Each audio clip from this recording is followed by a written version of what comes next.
Ek dink is belangrik, hulle sê the devil is in the details, nee.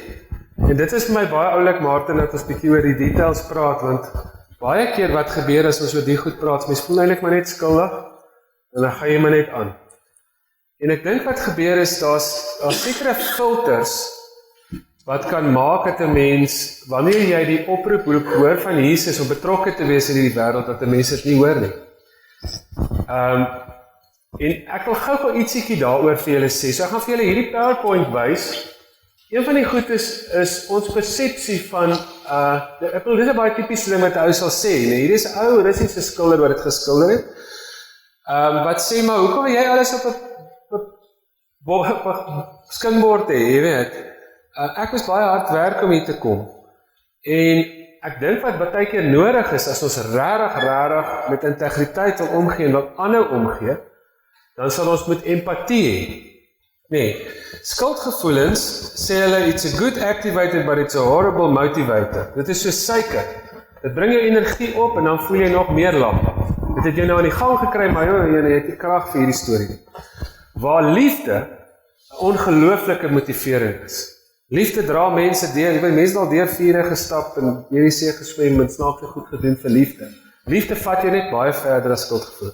Liefde beteken ek het empatie, ek probeer rarig verstaan, want anders kom ek altyd met hierdie groot stuk oordeel. So ek het net so kort dingetjie, dis 'n cartoon vir groot mense, so ek hoop julle kan sien. Ek gee nou vir Martin hulle ook hierdie PowerPoint, so julle kan dit vat, en daar's nou niks copyright of wat ook al nie, en dan ook die videoetjies, so julle kan dit later by hulle kry.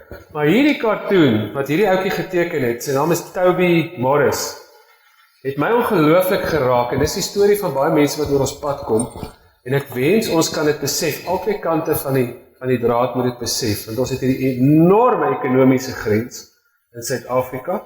Ek sê altyd, ek dink ons grootste grens is nie noodwendig 'n kulturele grens nie.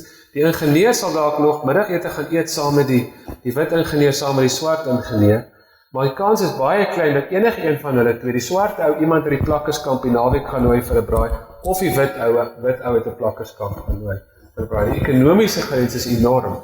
En ons opgestelde idees hieroor, en dit is baie kompleks, en dit is baie mooi dat julle dit in julle stories gesê het. Ou sê nou die dag, as 'n mens werkskram van kompleksiteit, moet jy nie eintlik vandag in die kerk wees. Dit is 'n baie komplekse saak. The devil is in the details, nee. Maar kom ons kyk gou net hierdie, dis 'n baie interessante storie wat eintlik reageer. Okay, so die een sê, this is Richard, dis nou die mannetjie, minder haar is ek. Hy sê, this is Richard, his parents are doing okay. And this is Paula, her parents, not so much. Richard has a house, Richard's house is warm and dry, and his shelves are full of books, and his fridge is full of food. But Paula's house is full of people, and not much else. It's damp and it's noisy, and she keeps getting sick. Richard's parents would do anything for their baby. En dan sê hulle, good boy, clever, hulle moedig hom aan. And so will Paula's.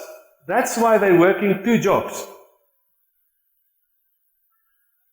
Richard goes to a great school, well-resourced, good kids.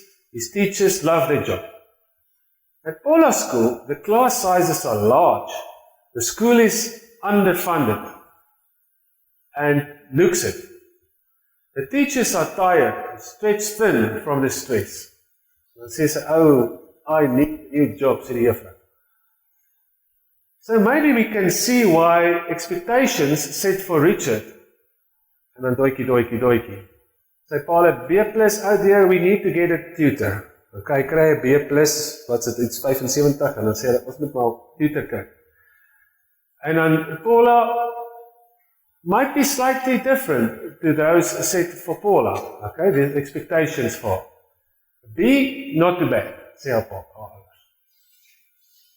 And over the years, all these little differences, parents paying for university and Paula juggling work to get what I call Polytech, is nou Amerikaanse taal, still getting in debt. Sy moet skoolgoed was en hy kan gaan swat. Sy moet skoolgoed was terwyl sy swat, hy kan voltyd swat. they start to add up, to build into something bigger. En dan sê Richard se mense sê, I have friends working there, I'll have a word and get you internship. So sy pa organise hom 'n werk, en Paula sê, sy pa sê, you should be finishing your studies, not looking after me, sê haar pa. Dan sê sy, Dad, but you are sick. And then because each little difference sneaks in unnoticed, dan sit nou daar by die eerste werk, by die werksaansoek. Yep, die loonaansoek. Yep, the loan is approved, congratulations. And then Paula sê hulle, look, we just can't help you, maybe you should try other finance. Wat waarskynlik baie hoër rentekoers. Okay, and dan sê hulle, maybe Richard starts to believe that he deserves to be on top. That he did it all himself. Oh, you're Roger's boy, right? Dis hy die oomie by die nuwe werk sê. I've heard good things. I'll be keeping my eye on you. And then my Paula said, and maybe Paula started to settle and learns just to know a place. Dan sê die ou vir, okay, you've got the job, but I'm watching you, sweetie.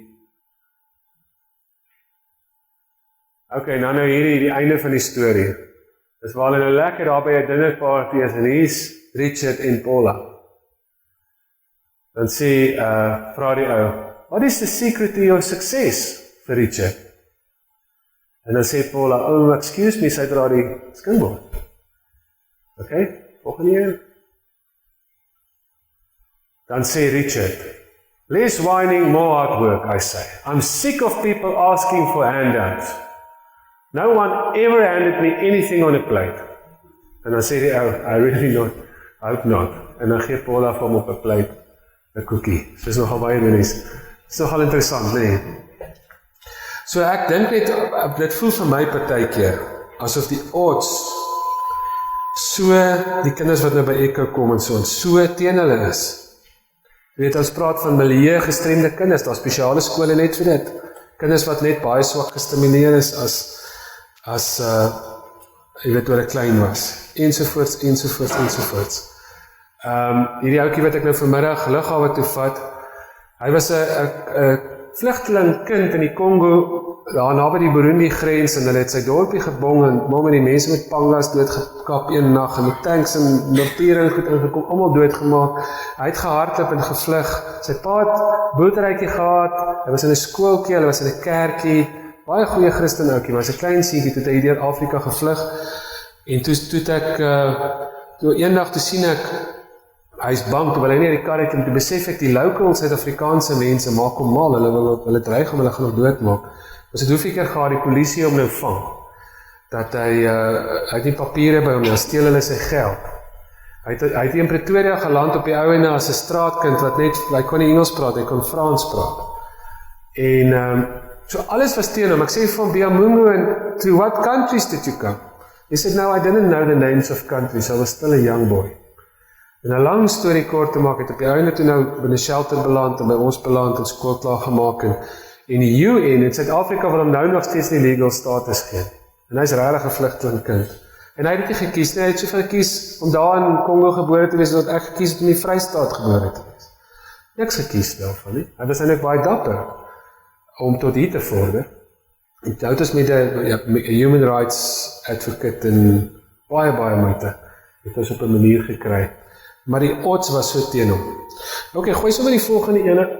Ek wil julle maar net sommer 'n paar goedjies vra om oor te dink. Ok, daar is weer daai selfde vraag. En dan is die vraag sommer net, jy kan ook sommer net gou by jouself gou dink, watter effek het omstandighede, omgewing, en ondersteuning op 'n kind se kanse tot sukses? Die antwoord is enorm. En baie van ons het vreeslik hard gewerk om te wees waar ons is, maar daar was ook, weet soos die ou wat nou die dag sê, die ryk ou sê, niemand het hom nooit niks gegee nie. Toe sê, jy het ook nie in jou maag gedrink nie, en jy het so van self veel kos gemaak, toe jy nog 'n babietjie was, en jy nooit 'n goeie onderwyser gehad, of niks nie. Ek bedoel, daar is ongelooflike geleenthede. Ek het al in my eie lewe, as ek met van die kinders werk, en ek gedink, ja, ek het ook maar nie baie gemaak met baie geleenthede, en kan ek regtig lelik wees met hierdie ou wat min maak van min geleenthede, jy weet. Goed, volgende ene. So maar hier is net 'n paar goed wat ek by Fresh Expressions, ek weet nie of julle weet wat Fresh Expressions is, ek het nou die dag een van julle dominees daar gesien. So julle kan gou kyk net so 'n bietjie hoe moet dit lyk van die ander kant af. Onthou, hierdie wêrelde is for real, nee. Kyk bietjie die volgende een. Dis van hulle, jy sal sien van hulle so 'n bietjie as fris. Kyk hier, daar's nog enetjie.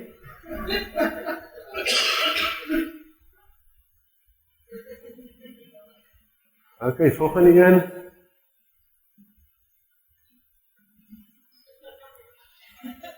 Nou as dit altyd 'n vrou, lyk dit vir die armes van hulle kant af, nee.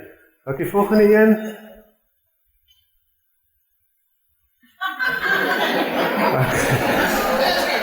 Ja, dis wat hy gevra het, hoor, dis nie ek. Okay, volgende een. Was hy, hierdie het ek geskryf, ek blok nou vir Finesse, en toe het ek sommer net hierdie bietjie geskryf, lees gou daar, as jy wil, moet ek het vir julle lees. 'n Christenman het vanoggend verby 'n arm vrou met 'n babietjie in 'n arms kerk toe gery, en hulle nie opgelaai nie. Dit het hom nie gepla dat hy alleen was in sy dubbelkajuit bakkie, of dat sy arm was, of dat sy 'n baba by haar gehad het, of dat hy meer as 7 kilo's moes dorp toe stap, of dat dit warm was, of dat hy 'n Christen is nie. Hy was gewoond hieraan, en die vrou met die kind ook. By die kerk het hy vir die soveelste keer saam met die res van die gelowiges verklaar dat Jesus Christus sy Here is. Op presies dieselfde oomblik waar die orgel einde van die diens begin speel het die vrou met die baba moeg die dorp ingestap. Die man het saam met ander gelowiges die slotlied gesing. Neem my lewe, laat dit deur. As goed wat ons veronderstel is om ons te ontstel. Wat het met ons gebeur? Dat ons so hard geword het, dat ons 'n vrou met 'n babietjie sal sien, en dit gebeur elke dag oor en oor, dat jy 'n hele kar vir jouself het, of 'n ou man, en ek weet, dis nou misdaad, en is dit, en daar's 100 verskonings, dis hoekom ek 'n vrou met 'n babietjie gebruik het, dat die verskoning so bietjie minder is. Maar dis asof ons hard geword het. Ek luister nou die dag na 'n liedjie van Pink Floyd, Comfortably Numb, en ek wonder by myself, sien ons nog 'n straatkind as 'n kind? Of het hy nou iets anders geword, het ons hard geword, en dan sal daar belofte in Esegiel waar God vir sy volk sê, hy sê, ek sal julle hart van klip vat, en ek sal julle weer 'n hart van vlees gee, dat julle weer sal voel, dat julle weer sal kyk, en sal sien, wat gaan aan, en mag die Here dit waar maak, dat ons vanuit 'n situasie van empathie kan funksioneer. Goed, die volgende ene. Goed, ek wil sommer julle kan ook gou, net so 2 in julle groepies praat, want anders vat dit baie lank. Hier sommer net scenario's, want Martin het gesê, as moet nou prakties raak. Nou kom ek sê vir dit kan nie meer as prakties as dit raak, en ek is nou 15 jaar oud, nou ek sê vir julle sê, ons het hierdie gesprekke baie gehad, want as jy nou sê, hoorie, maar ons gemeente gaan omgee, en ons gaan inpak en so, dan gaan daar dalk 'n oom en 'n tannie wees, wat hierdie goed vraag. Lees, kyk gou daar, die eerste een is oom 1, die vraag is, hoe sou jy hom antwoord? En ek sê julle dalk sê, hoe het ek al van die mense geantwoord? Die eerste een is 'n moeilike oom staan op by 'n kerkraadsvergadering. Hy sê dis ons verantwoordelikheid om ons eie mense eers te help. Hy sê moenie gaan voete raap by die ander mense nie, ons moet ons mense eers help. Okay? Die tweede een is 'n kerkoom sê een oggend na kerk toe hy verby Plakkerskamp ry vir sy vrou. Hulle is nie ons mense nie, so ons het nie 'n verantwoordelikheid nie. Dis baie selfe, nee. Die tannie 3 sê daarso, 'n ma van 2 kinders kom klop vir hulp, want hulle krag is afgesluit, omdat haar man haar werk verloor het. Am klink soos van julle stories. Die tannie by die kerkkantoor sê vir die dominee, hulle is nie in ons gemeente nie, so ons hoef hulle nie te help nie. Wat sê jy mens? Wil julle gou vir mekaar net so 'n bietjie ietsiekie sê daaroor? As julle wil, ek het die volgende skyfie is 'n tip, gooi net maar so vinnig. Ek het dit baie klein, Kolossense 3 vers 11 en Galasiërs 3 vers 28, was baie ongewilde versies. Maar gooi, en Lukas is die barmhartige Samaritaan. So aan die hand daarvan, hoe antwoord mens hierdie mense wat sê, nee, maar die kerk is eintlik net daar vir haar lidmate. En vir ons eie mense. En so aan, ons moet nie te veel bodder met die ander mense.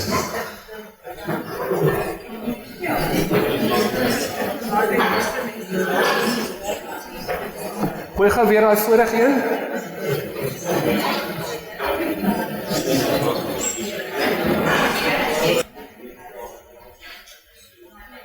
Daai 2 versies is Paulus se droom vir die kerk. 2 onderstes. Staan actually in die Bybel. Okay. Kan ek julle sê hoe ek al daai mense, hulle maak my bietjie klaar partykeer. En weet jy wat, van hierdie moeilike mense raak van ons grootste ondersteuners, en ons moet vir almal lief wees, dit is so, maar ons is ook nie geroep om people pleasers te wees nie, nee. Daar's 'n verskil tussen liefde en ons moet almal eerlik wees in die kerk met mekaar. So die een antwoord wat ek vir die een oom, of weet vir baie keer nou al vir 'n oom gesê het, luister oom, as Jesus nie grense oorgesteek het nie, dink aan daai vrou by die put, die Samaritaanse vrou. As Paulus nie grense oorgesteek het nie, dan was die evangelie nou nog by die Jode. En ons verbeel ons, net ons is klein joetjies, ons voorouers was heidene geweest, wat deur mense wat grense oorgesteek het, groot koste bereik het. Gaan kyk die geskiedenis van die evangelie. Nee, dit was 'n verskriklike ding. Kan ek dit hierso sê, as Paulus 'n rasis was nie een van ons vandag Christen. Want hy by die Jode gebly. Die ander ding wat ek partykeer sê is nou bel die tannie my. Jy kan nou dink by ons, met ons probleem is, ons is nie swart genoeg vir die ANC nie, en ons is partykeer nie wit genoeg vir die solidariteit nie. Ons weet nie eintlik altyd nie. En by dat ons nooit 'n kind sal besluit of ons 'n kind vat of nie, oor wie ons nou gaan ondersteun. Ons kan nie 'n sent by die ANC nie, ek wil dit vir julle sê. Maar ons mag ons vir 'n kind lief wees omdat hy 'n kind is, en nie met hierdie ander speletjies besig raak. Maar nou bel die tannie, dan sê sy, hoorie, sy het 'n klomp goedertjies wat sy wil weggee, dit staan nou al 7 jaar aan die garage, dan sê sy, maar dit moet vir ons mense gaan. Weet jy wat vra ek dan vir haar? Dan sê ek, bedoel tannie nou iemand vir wie God gemaak het en vir wie Jesus gesterf het? Dan sê sy, ja, okay. Dis my antwoord. Okay, goed, volgende een. Dan ons 'n vraagie, hierdie het nou regtig gebeur. Ek dis 'n ware scenario. Stefan de Beer vertel my nou die dag, so 'n paar jaar terug, 'n gemeente in die middelstad van Pretoria. Hulle een koue wintersoggend kom die gemeente daar by die kerk aan vir kerk, hier lê 'n hawelose man se lijk op hulle kerk se stoep.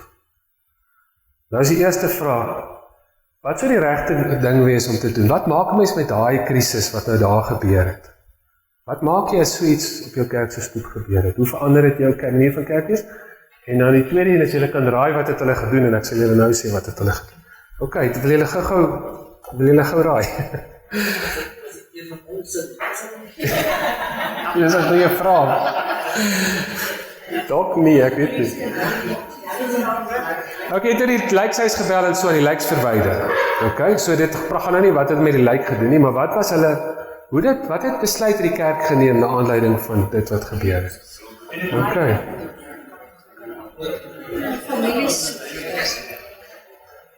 Kom ek sê julle? Wie het dit gesê? Weet julle wat het hulle besluit? Hulle kry 'n hawelose man dood op hulle kerk se stoep. Hulle besluit hulle moet dringend 'n kerkraadsvergadering, en hulle besluit was om 'n verkeering op te sit. Dis die besluit.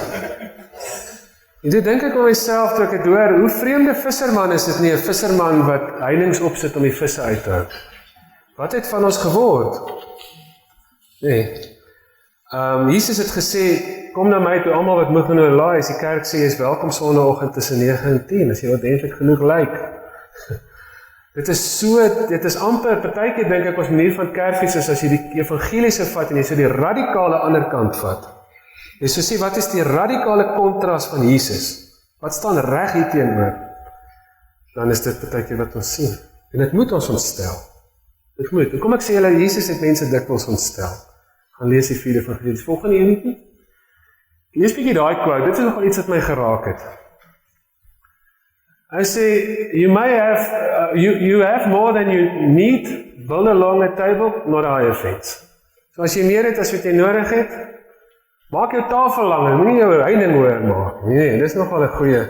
Daai teks wat Martin nou so mooi gelees het aan die begin. Goed, volgende ene. Goed, ons sê baie keer, ons het so spreekwoordjie, allerhande spreekwoorde wat sê omgee word gespel M-O-E-I-T-E.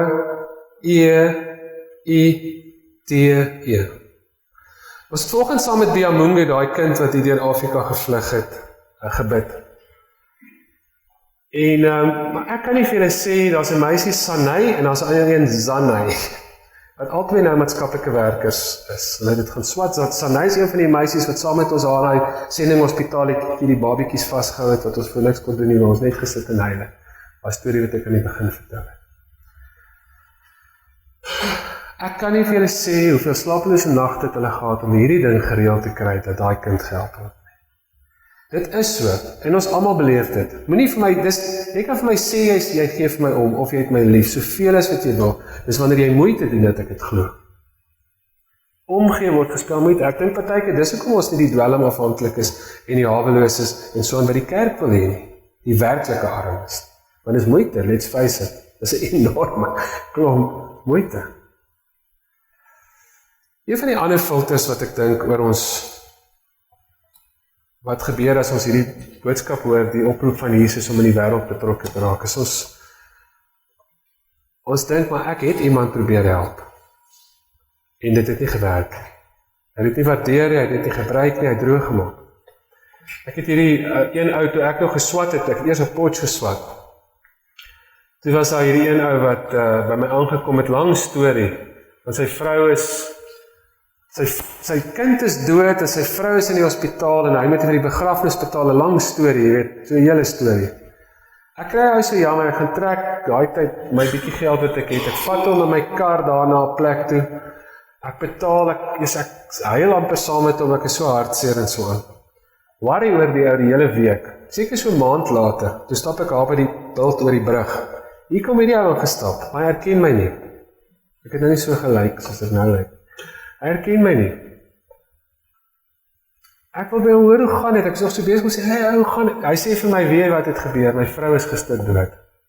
Hy sê, my kind, is die hospitaal, jy weet, daai hele storie. Presies dieselfde storie, maar dit het nou gebeur. Weet jy wat was my reaksie? So ek wou hom van die brug afgooi vir die trein, en ek vind ons staan net hier, ons wag vir die trein, ek en jy weet. En dit maak het 'n ou voel, ja, maar ek het al mense probeer help, en dit het nie gewerk. En nou moet iewers deel met daai ding. Een van die goed wat ons in ons ekelgemeenskap hier nou vir mekaar sê is, ons doen dit omdat ons gehoorsaam wil wees, nie omdat ons suksesvol wil wees. Ek kan nie vir julle sê, hoeveel kinders het ons, wat geskort is in graad 10, wat op die einde die leerlingraad is in matriek. Ons het 'n ouetjie, Dewald, wat ek onthou, uit my herinner, maandag aand, ons eet saam ons hele community, die hele ekelgemeenskap eet so saam. Julle is welkom te join die Pretoria mense as julle ooit wil. Dis gaas, dis mense van elke volkstam en nasie. Ons kom gou by mekaar en dan sê ons sterkte vir die een wat rehab toe gaan en geluk vir die een wat uit die tronk uit is en onthou, ons gaan swangerskap toetse doen en dwelmtoetse en geluk met jou verjaarsdag en geluk vir die enetjie se sportprestasie en dan bid ons saam eet ons. En Dewald is daar en hy sê vir my, hy sê, ja, onthou jy daai dag toe ek geskors is, toe jy my gaan oplaai het. En ek wil nie die ou wat die moeite gedoen nie, ek het hom net gaan haal en die ou wil my sien. Maar hy vang nou graad. Hy het sy graadtikkies nou gevang. En ongelooflike verhaal van hoe 'n mens so maklik as 'n ou sou wou suksesvol wees, sou opgee. Maar as jy gaan sê, ek gaan dit maar doen omdat ek gehoorsaam is, dan groei die saadjies, partykeer die Here het maar 'n manier om daai saad te laat groei, te laat vrug te dra. En miskien beskerm hy ons, want hy wil ons 'n bietjie nederig. Dit is nie altyd die vrug op daarvan is. Ek sê, ek gaan dit doen omdat ek gehoorsaam wil wees, en nie omdat ek suksesvol wil wees nie. Die groot vraag, en ek dink hy is daar so op die einde, wat ons natuurlik sê wat 'n filter kan wees, is ek kan nie almal help nie. Moet ek nou almal help? Iemand sê vir my sê, moet ek nou vir elke kind ten minste skiep? Ja, wat ek sê. Dan sê ek nie, ek dink die Here vra veel meer as dit. Moeder Teresa het gesê, if you can't help 100, then help 1. En ek het al gewonder, behalwe vir die groot, ons moet gesamentlike goeders doen en georganiseerde goed, en hierdie goed staan nie teenoor mekaar nie, maar kan jy dink as almal, behalwe vir daai geldjies wat jy nou vir die kerk gee, in die organisasie wat jy ondersteun en so, maar sê nou elke Christen sou vir iemand help en dit ordentlik doen. Jy kan dalk nie almal help nie, maar jy kan moenie vir my sê jy kan niemand help. Sien jy is so commit. Shane Taibon het gesê, the problem is not that we don't care about the poor, but that we don't know the poor. Jy is so commit om een iemand te piek en daai persoon se storie regtig goed te leer ken. Jy is om ontmoet waar hy of sy is, op hulle vlak. En jy sou bereid wees om ook te leer. En jy sou, ek sien baie keer ouens in counseling, dan sê die ouens, dan kan ek sien hierdie ou is hardkoppig. Ek sê ek, jy is hardkoppig nie, dan sê hy, ja, hy is. Dan sê ek, maar jy dink ek beledig jy. Ek sê vir jou, dit kan 'n kompliment wees. Ons moet jou nou net kry om die regte goed hardkoppig te wees. Nou hierdie is ook so. Jy moet baie hardkoppig wees, want ons sê altyd by Echo, iemand wat vir 16 jaar opgevoeder is, kom jy reg in 'n maand nie.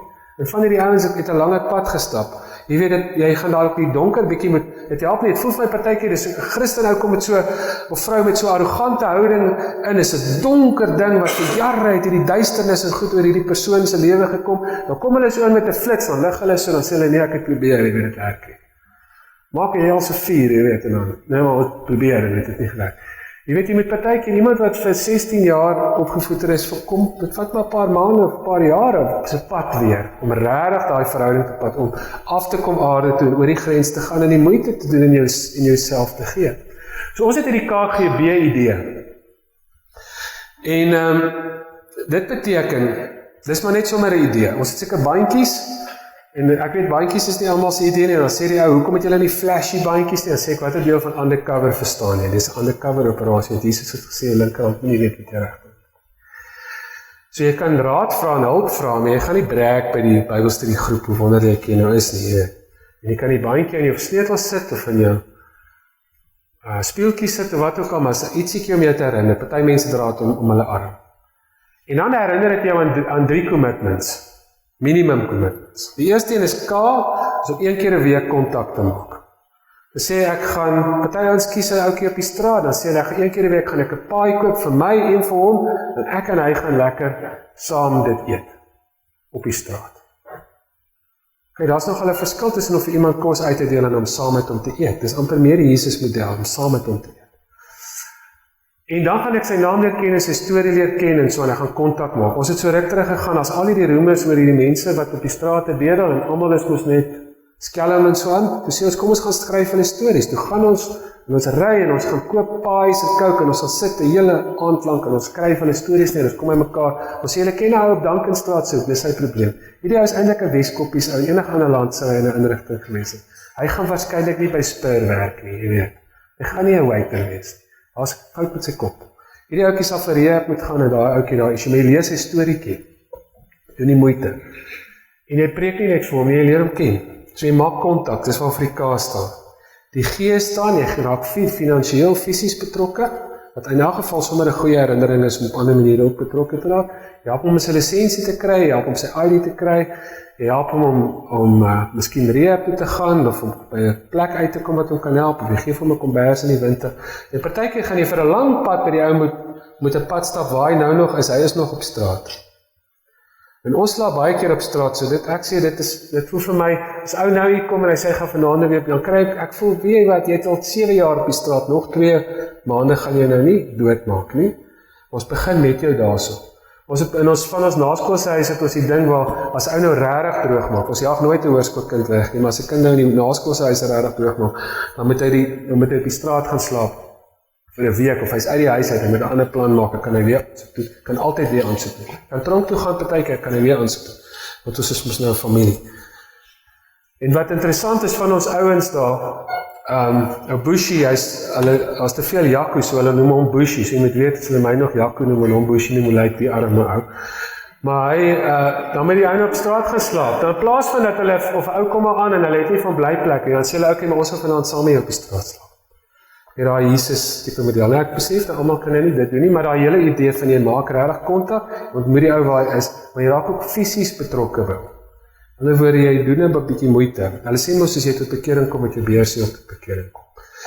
En dan, partykeer fisiese goed, jy dalk 2 baadjies. Die Bybel sê as jy 2 warm goedjies het en jy sien iemand tot swaar, dan gee jy die een vir die ander. En dan die B is elke keer as jy jou baadjie sien, dan bid jy. So nou eintlik nice is, ek het nou nie eintlik al gedink, ek moes nou vir julle elkeen 'n bandjie, ons het so hele vormpie dingetjie, challenge ons almal, gaan hulle uit. En is ongelooflik, die girltjie wat ek jare terug mee 'n pad gestap het later met iemand anders daai pad begin stap. So is nog ongelooflik. Sit my Sondag haar kar kom wys, is dit vandag mooi op haar voete en so. En so dis interessant hoe hulle sê compassion is contagious, hoe iemand anders weer aansteek en weer iemand anders te help. Ek het agtergekom, ek kruip maklik weg agter ons organisasie. Sê ja, maar ons doen ons daarom ietsie. En toe sit asof die Here diep in my hart te dink, trek, ja, kom maar doen jy, waar niemand kyk. Waar niemand kyk. En dis behalwe vir die georganiseerde goed wat ons doen, dink ek, kan jy dink as elke mens sou doen wat daai mense vir Justice Jungu gedoen, of selfs net 'n breekdeel daarvan. Die wêreld sal glo dat God vir hulle lief is, as God se liggaam vir hulle lief is. Die Here vertrou ons eintlik met 'n enorme taak. Daar's mense wat eensaam is wat 'n drukkie nodig het, en die Here wil vir hulle drukkie gee deur sy liggaam. Daar's mense wat kos nodig het, mense wat werk nodig het, en hy wil deur sy liggaam wat besighede besit, en skole besit, en grond besit, en so aan, wil hy 'n verskil maak. Toe ek met daai Vrystaatse boere gaan praat in die oggend, toe sê ek vir hulle, ek dink daar's 'n klomp goed, ek sê vir hulle, weet ek nog nooit ou gesien wat goed uit die hemel uit vir hom gebeem is, nie so, ek sê vir hulle, ek dink daar's 'n klomp goed wat ons by so 'n gebedsgeleentheid vir God wil vra, wat eintlik vir ons vra. Want ons is sy liggaam, ons moet partykeer uitfigure wie werk vir wie. En die Here wil sy liefde fisies, in 'n fisies stikkende wêreld, bekend maak deur sy fisiese hande en voete, is ek en jy. So, baie exciting ding veronderstel te wees. Jesus het gesê, te gee maak jou gelukkiger as om te ontvang. Ek het nou Gerard en nou gepraat, toe sê ons, ek dink die Here wil ons bewaar op daarteen dat godsdienst hierdie boring ding raak. Hy wil juist eers met iets sê om voorop te staan. Dus soos 'n brandweerman, as jy vir hom vra, maar wat soek jy op daai plekke wat brand altyd, dan sal hy sê, but it's in the fire that I feel the most alive. Nee. Of hierdie seereddingsou, as jy hom vra, wat soek jy daar op die stormsee, dan sal hy sê, maar is op die stormsee waar ek lewendig voel. En as hulle vir ons vra, wat soek julle tussen daai klomp stikkende kinders, of wat soek julle tussen daai klomp Nigeriërs op julle dorp, of die Chinees daar met die Chinese winkeltjie, of daar in die blanke plakkerskamp, daai mense, daai klomp mense wat nie wil help vir hulle self nie, of wat ook al die name wat mense hulle noem, wat soek julle tussen hierdie klomp washouts, en hierdie klomp droogmakers, en hierdie klomp vuil mense, en wat ook al, dan sal ons sê, maar ons is gemaak om 'n lig te wees, en 'n lig voel die mees lewendigste in die donker. Ek sê vir julle baie dankie en baie sterkte, maar daar's 'n klomp opwindende goed reeds aan die gang, en Martin, mag hierdie symposium wat julle nou het, mag hier ongelooflike goed uitvloei, en ek sê net nou vir Gerard ook, as daar een ou met 'n visie is, ek dink daar's 'n klomp mense wat baie honger is, om meer en meer te doen, dankie vir voorreg om nou te wees vir julle. Ek wil vir Jaco baie dankie sê, Jaco. Ek dink jy vir ons klomp nuwe goed gesê. Toe ons vir Jaco die eerste keer ontmoet het, verlede jaar was ek aan sy lippe gehang. Ons het dan in 'n koffiewinkel gaan kuier eendag, en Jaco het 'n manier om te praat, en ek kon luister en indrink, asof hy 'n reservoir is wat net kan gee en gee. Jaco, baie dankie, dat ons kon drink uit jou fontein, wat die Here vir jou gegee het. Ek dink, ek kan sien, jy drink by die regte fontein, en ek bid, ek kan soos jy wees. So Jaco, baie dankie vir jou deel met ons jou passie. Kom ons klap vir Jaco, seker hande. En ek hoop regtig waar ons het iets gehoor by Jaco, dat ons ook kan 'n verskil maak. Al maak in een ou se lewe verskil, dan maak ek 'n verskil. Vat die notas saam, vat die gedagtes saam. Ons het nie vir jou plan gegee nie, maar ek dink ons wil jou gedagtes gestimuleer het, dat daar waar jy in jou tuisdorp is, dat jy daar kan dink aan hierdie goeders, en as iemand daar kom by jou deur, kan 'n verskil maak in sy lewe. Ons tyd is klaar. Ek wil tog vra, wil iemand dalk vir Jaco iets gevra het, wat u nog graag op die hart het? Kortliks, ons het 'n minuut kans daarvoor, daar's nie tyd nie. Willem, jy iets gevra het? Kortliks asseblief. Ek het nou net 2 vrae, maar ek gaan probeer kombineer. Die eerste een, iemand wat in die situasie is soos wat jy is daar 'n punt waar jy sê, genoeg? Want julle gaan definitief die extra myl, maar is daar 'n punt waar jy sê genoeg? Dis die een vraag. Die ander een is, mense wil baie keer help, maar jy wil anders help as wat die persoon van jou verwag. Hoe ontvanklik is mense wat hulp nodig het vir ons, wat van ons kant af wil help, maar nie noodwendig so wat hulle wil hê jy moet nie? Net met... Okay, sure. Goeie vraag. Wel, ek dink, die een antwoord is, en ek bedoel, dit is 'n community ding, mens kan eintlik baie lank daaroor kan praat, dit is nie 'n individuele, dit is 'n gemeenskap, so glo ons is die antwoord, die kerk is 'n alternatiewe gemeenskap. Die vraag is of die gemeenskap of opgee om te hou, so, ons sal nogal mense die konsekwensies laat dra van hulle dade, so ou sal, as jy maar toegesluit word vir iets, asof hom toebroodjies in die tronk vat, wat ook al, en as hulle weer met hom 'n pad probeer stap na die tyd. Dit is partykeer so dat 'n mens tough love toepas, wat ek dink veral met dwelmgoed wat baie keer gebeur, is iemand maak droog en al die ander mense om hom dra die konsekwensies. So mens gee die konsekwensies vir hom. En, maar ek het al gevoel baie, ek sien ons jaag nie 'n hoërskoolkind weg nie, maar ek het al gewens hulle wil wegloop baie keer. So ou voel baie keer so en dan sal die iemand anders wat nou weer sê, Jaco, ja, maar jy moet nou practice wat jy preach, jy weet op protokol, so ons help mekaar nou, hou mekaar bietjie accountable. En ek dink wat 'n mens nie wil doen nie, en dit is nou 'n lang nuwe tema, is die verskil, praat ons van charity en community, waar charity eintlik ou afhanklik maak van jou sisteem, en waar community om eintlik bemagtig. En 'n gemeenskap is 'n plek waar mense verantwoordelikheid neem, en wat vat 'n baie lang pad. En wat 'n mens het, en die voordeel wat mense in community is, het jy tyd, waar baie keer in charity is dit so, ek het jou nou al 3 keer gehelp, en jy het nog steeds drink jy, weet wat ek kan, dan se baie kort. So dis die ding, so die beste ding om vir ons voor te bid is maar geduld, vir ons almal dink ek. En jou tweede vraag was, ja, en ek dink dit kom saam daarmee dat mens werk met die beginsel, en dis nou Rogers, die sielkundige se beginsel, die kliënt is die expert, is dat 'n mens eintlik probeer om 'n lang genoeg pad met iemand te stap, nie net om hom te help nie, maar ook om te leer, en waar jy hom voortdurend laat voel, maar luister, jou lewe is in jou eie hande, ek sal jou vreeslik graag help en ondersteun, ek sal vir jou familie wees, maar jy is die expert oor jou lewe, en ek gee gedurig weer die bal vir jou terug, jy weet, en so, dit is, met korttermyn programmetjies en goed, is baie moeilik, maar as mens regtig 'n langtermyn pad met iemand stap, dan kan jy begin, dat hy die agenda begin skryf, vir wat dit vir hom beteken, want dit is so, dat vir die een ou om gehelp te word, is dit om 'n universiteitsgraad te kry, vir die ander ou is dit om net graad 9 deur te kom, of om net op te hou dwelmsgebruik, en om 'n waiter te word by Spur, vir die res van sy lewe, jy weet, so dit verskil baie, en ons dink 'n mens moet ook nie die bal uit mense se hande uithaal, want ons het baie keer so 'n agenda, jy weet,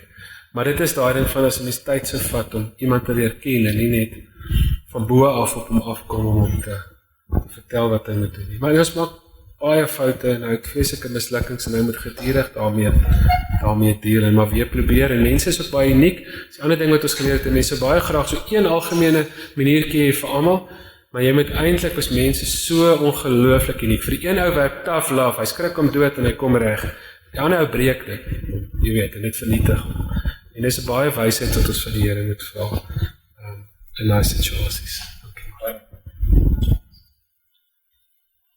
Baie dankie, Jaco. Kan ons hiermee afsluit? Ek wil baie dankie sê vir elkeen se teenwoordigheid by hierdie sessie. Ek hoop ons kon vir julle iets wat hoor het, dat jy geleer het, dat jy gegroei het, en dat jy 'n verrykte mens hier uit gaan